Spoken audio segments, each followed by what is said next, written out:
the question that we are contending with is what the hell are we doing? And it's not a question just of this moment. I feel like, at least for myself, that's the question that's always pervasive in the background. What am I doing, and why am I doing, and should I be doing, and what should I be doing? Right? There's just this kind of chronic, pervasive state of unsettlement around uncertainty. I think that's what I'm picking up, is how can I be with uncertainty? And I think that that is the most fundamental question as we go through this journey of being alive. Because whether I fully understand this or not, there's a biological aspect of myself that wants safety and needs reassurance of that safety.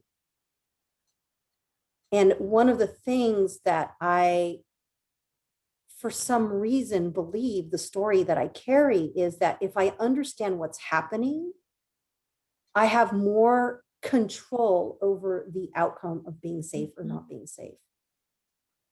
And so I need to know.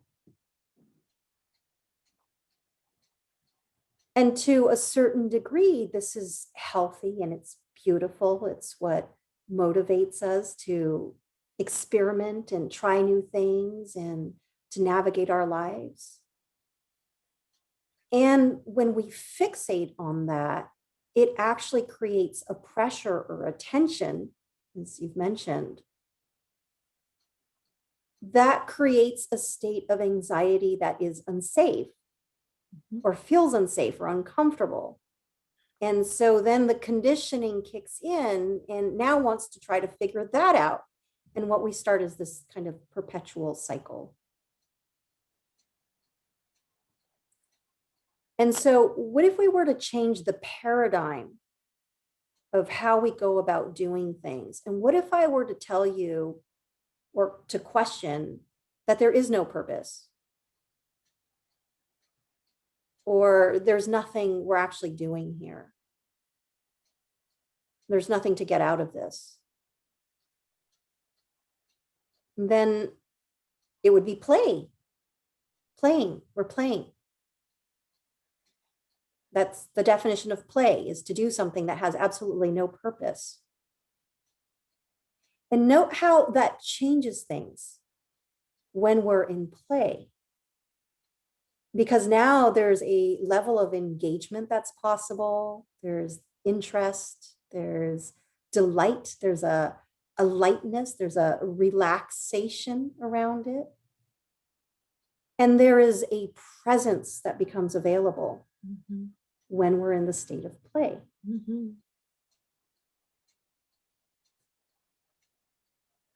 And when we're in that condition of being relaxed and interested and curious, more awareness becomes available.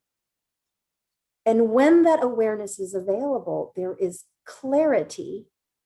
And when there is clarity, there is certainty. And so, how do we be with uncertainty? Well, we let go of fixating on the uncertainty. And we experiment and we play and we create the conditions for awareness, for clarity, for certainty.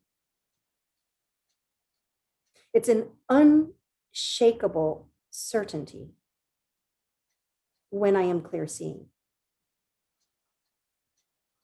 And this offers such a deep sense of safety that I might not know anything about my external circumstances or how things are going to go. But in that moment, having awareness alone becomes my refuge. Mhm. How do we get there? Well, we stumble around trying to know.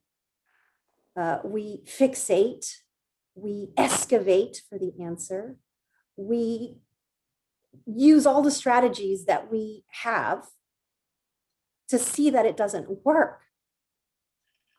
And in a sense, for some of us to just give up because we're just exhausted of using those strategies. And we're dropping the strategies or the letting go that we've talked about, not because we want to, or because we think we need to let go to get to the lightness and the playfulness to have the certainty. It's almost a renunciation.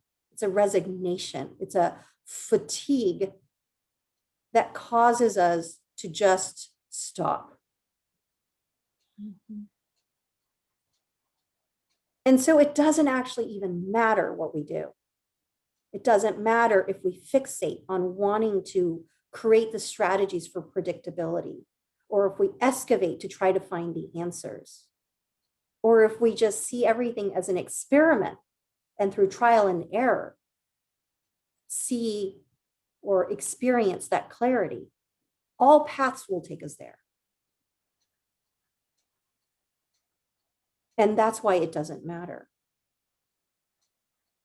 And when we land there, when you land in the clarity enough times, what happens is that the system starts to recognize that as a possible state. Mhm. Very different than the states that we generally experience in our lives. And the system takes in that information and it becomes a reference point. So that instead of going through the habitual pathways that normally our attention or our state of being will go, if this alternative place is experienced enough times, it becomes an alternative pathway. It can become a habit. It can become the condition. But we don't get there necessarily by efforting our way to it. We get there by seeing that it exists, by experiencing it, even if it's through a moment of grace. And then we step back and the system will take us there. And so I don't want to frame too much, what are we doing here? Because your body already knows how to do this. The more I talk about it or give techniques, what it does is it engages the mind, it engages the conditioning into trying. And that spontaneity of play and the delight of discovery and experimentation go away. So it still doesn't answer the question, okay, well, I kind of know maybe what I want. Of course, it's natural to want to go back there. So how do I go back there? And again, this is the dilemma, right, of being versus doing. When is action required and when is actually trying to not do the way? And it's tricky. Where I can place my doing energy is just in creating the space and the time in the day to play. But the playing itself is something that spontaneously arises.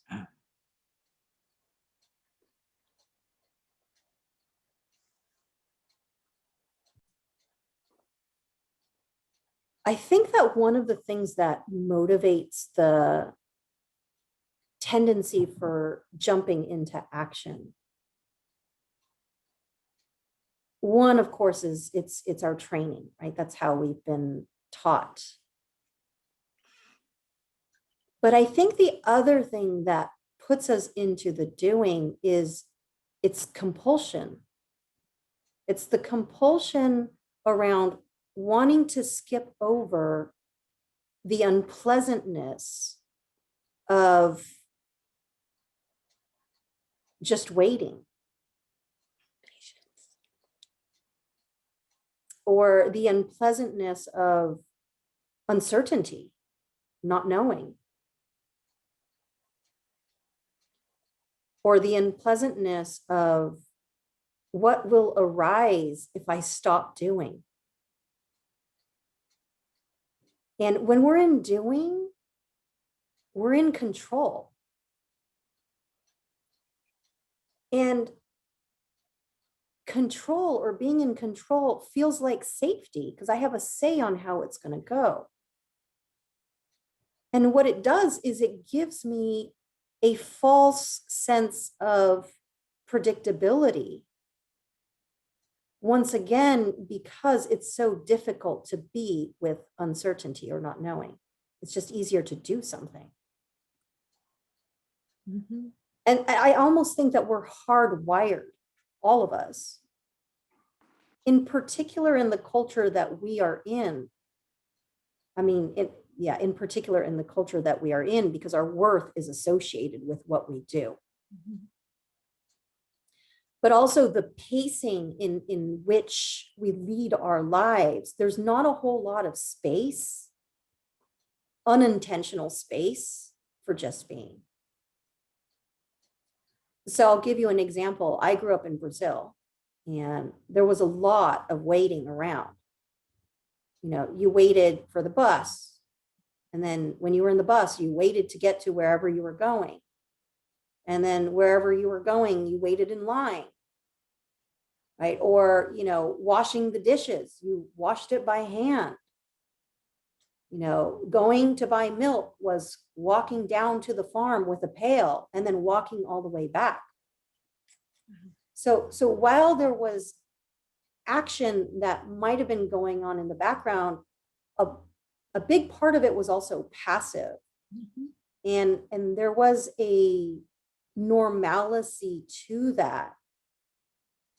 And a natural time built in the day to process and to integrate my experience versus piling up more and more and more and more stimulus over that, and you know, speeding it up.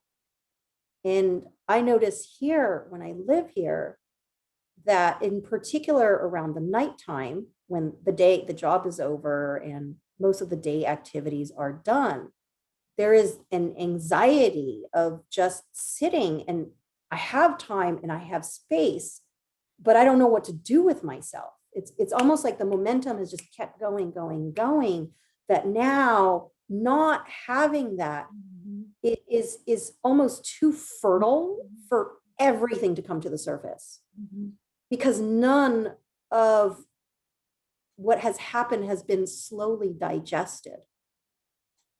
And so there's almost this energy of unresolved or incompleted things that come up to the surface. And I'm not fully conscious of what that is because I don't have enough clarity or awareness available because of the conditions of my day-to-day life are not conducive for me to have a balanced enough nervous system where there is availability of awareness, and there's just this pervasive sense of unease in the background. Mm-hmm. And so what's the strategy for coping with unease? Distraction. Right. And this is actually, I'm not sure if it's a theme that I can really go into depth right now, but maybe I will address it a little bit, that there's nothing wrong with distraction. That our system can only handle so much before it feels overwhelmed and it's no longer productive and it just becomes traumatic. And so when we have that impulse to want to distract, what we're doing is we're cutting off the amount of information that we're receiving that can be processed, and we're redirecting our attention to something else so that we can rest. So while I'm teaching mindfulness, and the message is that ultimately, at least for myself, what I'm wanting is to be fully with my experience, that is not realistic in all situations. That to be fully with a very difficult experience can actually be more detrimental than to withhold and focus somewhere else. And so in order for me to digest intensity, I need to get small, bite-sized, manageable amounts of that so that the system can take it in without being overwhelmed and to metabolize that. The question is, if distraction is okay and actually wise given certain circumstances, what kind of distractions am I engaging in? Am I engaging in wholesome distractions or unwholesome? Skillful or unskillful? So what do I mean by that? Wholesome distraction is me diverting my attention so that I'm paying attention and I'm being with something else that feels more restful. I'm still here. A wholesome distraction might be that instead of being with the intensity of what's arising, I decide that I want to draw instead. And there's something soothing about being with the drawing, and that I'm really immersed in that experience. I'm still present, but I've just changed where I'm pointing my attention. Unwholesome distraction takes me away completely and generally leaves a residue afterwards. Everything leaves a residue. So that's how you can tell whether you've just engaged in wholesome or unwholesome distraction. But the residue when I'm engaging in unwholesome distraction, so maybe I decide I'm going to drink a bottle of wine instead. Again, there's nothing wrong with that. And when I'm saying unwholesome or unskillful, I'm not talking about any moralistic thing at all, right? It's just a matter of like, is it actually serving your well-being? That's what I mean by wholesome or unwholesome. And the residue that having a bottle of wine is going to leave is going to be very different than the residue of me doing something that I really enjoy. Maybe it's playing the piano or drawing, or maybe it's just having a cup of tea and staring out into space and giving enough time and spaciousness for my system to be able to digest on its own pace versus focusing my attention and excavating and wanting to be with it. And, you know, again, that trying, let's see this, let's be with our experience. So you can see that the tone is different there. And so the mindfulness bit is the ability to notice that this immense energy is rising, and to be able to have enough clarity to discern whether should I be with this experience or should I actually point my attention somewhere else and then come back to this when I'm more resourced. And if I'm going to pay attention to something else, what am I choosing? And what's the impact of that? And the mindfulness is giving myself over to whatever I choose, whether it's wholesome or unwholesome, and then still having the presence or the mindfulness to notice what's the residue or what's the impact. So I'm still staying through that whole path that I've decided to go on. I'm still somewhat staying with it. It's still informing me. And whether I decide to have that bottle of wine is not the issue, because that too will give me information about whether that choice is one that, what the impact of that choice is in my system. So it's still learning at the end of the day. And so we can take the pressure off of ourselves of having to know, because the system will inform us.